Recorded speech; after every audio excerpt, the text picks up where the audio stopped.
আশা করি ভালো আছো। প্রতিবারে না আপনার সামনে নতুন আরেকটি ভিডিও নিয়ে চলে আসলাম। আজ আলোচনা করব আপনারা এইচএসসি 2024 পরীক্ষাটা দেবেন। আপনারা কিন্তু যে কিছুদিন ধরে কিন্তু ওটুপাস নিয়ে কিন্তু আন্দোলন চলছে এবং সেই আন্দোলনে কিন্তু যে কিছু কিছু বোর্ডের কিন্তু যে বোর্ড প্রধান আছে তারা কিন্তু সেই আন্দোলনে কিন্তু একমত জানাচ্ছে। আজকে এই নিয়ে আলোচনা করব।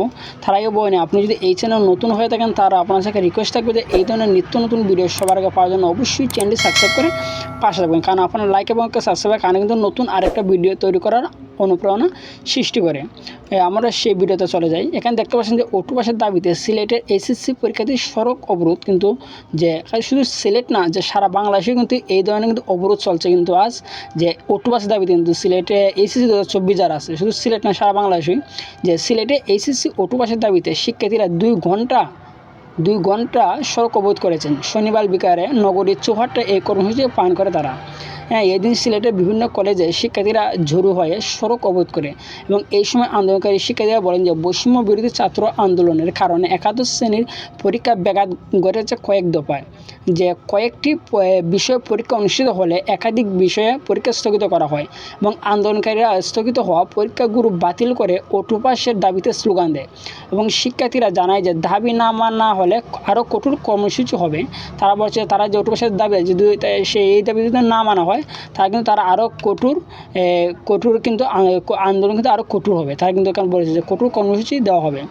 শিক্ষার্থীদের দাবি স্থগিত হয় এইচএসসি পরীক্ষাগুলো বাতিল করে তাদের ওটুপাস দেওয়া হোক। প্রত্যেক শিক্ষার্থী কিন্তু এই ধরনের দাবি দিয়ে যেগুলো পরীক্ষা স্থগিত ওইগুলো পরীক্ষা কিন্তু বাতিল করে যে ওটুপাসটা দেওয়া হোক এবং এই দাবিতে তারা 2 ঘন্টায় চৌটায় মানে অবরোধটা করেন। তারপর কিন্তু শিক্ষার্থীদের বক্তব্য, আজ 2 ঘন্টা সড়কে অবস্থান কর্মসূচির পর তাদের দাবি না মানা হলে আরও কঠোর কর্মসূচি দেওয়া হবে। বন্যা ও সরকার পতনের আন্দোলনের কারণে 3 বার পেছানো হয়। আপনারা জানেন যে বন্যা, সেটা কিন্তু বন্যায় কিন্তু পেছানো হয়েছে এবং সরকার পতনে কিন্তু সারা বাংলাদেশে কিন্তু সরকার পতনের আন্দোলনের কারণে 3 বার পেছায় সকল বোর্ডের এইচএসসি পরীক্ষা। স্থগিত পরীক্ষা শুরু হবে আগামী 11 সেপ্টেম্বর থেকে। ইতিমধ্যে রুটিনও কিন্তু প্রকাশ হয়ে গেছে। এর মাঝে সিলেটে আন্দোলনের নেমেছে শিক্ষার্থী। শুধু সিলেট না, এখানে তো আমি আপনাদেরকে দেখাচ্ছি কিন্তু যে সিলেটের নিউজটা, শুধু সিলেট না কিন্তু সারা বাংলাদেশ কিন্তু একযোগে যে এইচএসসি 2024 সালে কিন্তু নেমেছে। তবে ঘণ্টাখানেক পর সেনাবাহিনীর নির্দেশে সড়ক ত্যাগ করে কিন্তু, ঠিক আছে। আমি যে সিলেটের নিউজটা কিন্তু দেখাচ্ছি, কারণ সিলেট না কিন্তু যে সারা দেশে কিন্তু এই ধরনের যে ওটুপাসের দাবিতে কিন্তু যে অবরোধ করছে সকল শিক্ষার্থীরা এইচএসসি 2024। এই নিয়ে কিন্তু যে অনেক বোর্ডও কিন্তু যে সহমত জানিয়েছে, যে বোর্ডগুলো যে এখানে দেখতে পাচ্ছেন যে কুমিল্লা শিক্ষার্থীদের সাথে সহমত পোষণ করছে কুমিল্লা শিক্ষা বোর্ড। এখানে শুধু এখানে দেখাচ্ছি যে কুমিল্লা বোর্ডের যে প্রত্যেকটা বোর্ডের শিক্ষার্থীর সাথে কিন্তু সহমত করছে, যে বোর্ডের যে প্রধান আছে তারা কিন্তু সহমত করছে। এখানে কুমিল্লা বোর্ডের শিক্ষা বোর্ডে কিন্তু সে কিন্তু সহমত করছে, বরিশাল বোর্ডের, রংপুর, মানে অনেক বোর্ডে কিন্তু এই ধরনের সহমত করছে। তার একটু বক্তব্য আমরা শুনে নিই।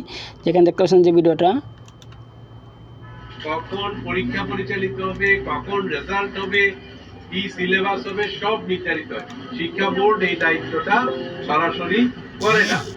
আজকে আমাদের মাননীয় শিক্ষা উপদেষ্টা আজকে শিক্ষা মন্ত্রণালয়ে যাবে, আমাদের সকল বোর্ডের পক্ষ থেকে ঢাকা বোর্ডের চেয়ারম্যান আজকে প্রধান উপদেষ্টার সাথে তোমাদের দাবি দেওয়ার বিষয়ে এই আলোচনা আছে এবং এটা নিয়ে ব্যবস্থা নিবে।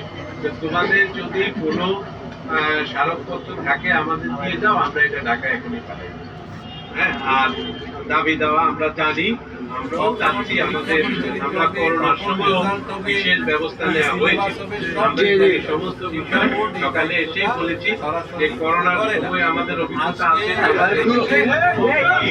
সিলেট বোর্ডে ওই বন্যার কারণে পরীক্ষা হবে। এগুলি সমস্ত কিছু সর্বোচ্চ পর্যায়ে শিক্ষা উপদেষ্টা আছেন, আমাদের কাছে আমরা আজকে বলার জন্য। আশা করি বুঝতে পারছেন যে প্রত্যেকটা বোর্ডে কিন্তু যে এই নিয়ে কিন্তু তার সহমত পোষণ করছে। প্রত্যেকটা বোর্ডে যে প্রধান যে শিক্ষার্থীরা কিন্তু তার সহমত পোষণ করছে। তারা বলছে যে আপনাদের যে স্মারকলিপি আছে এইগুলো আমাদের কাছে জমা দেন এবং আপনার বিষয়টা আমরা অবশ্যই জানি। এই নিয়ে কিন্তু আজকে আমরা ঢাকা পাঠাবো যে আপনাদের বিষয়ে যে কী করা যায় ওটুপাসটা নিয়ে, ঠিক আছে। আজকে এই ছিল আলোচনা। তারপর যেন আপনি দেখেন অবশ্যই কমেন্ট করে জানাবেন, আর যদি ভিডিওটি ভালো লাগে অবশ্যই লাইক দেবেন। আর আপনি যদি এই চ্যানেল নতুন হয়ে থাকেন তাহলে আপনার সাথে রিকোয়েস্ট থাকবে যে এই ধরনের নিত্য নতুন ভিডিও সবাইকে পাওয়ার জন্য অবশ্যই চ্যানেলটি সাবস্ক্রাইব করে পাশে থাকুন। ধন্যবাদ, দেখা হবে অন্য কোনো ভিডিওতে।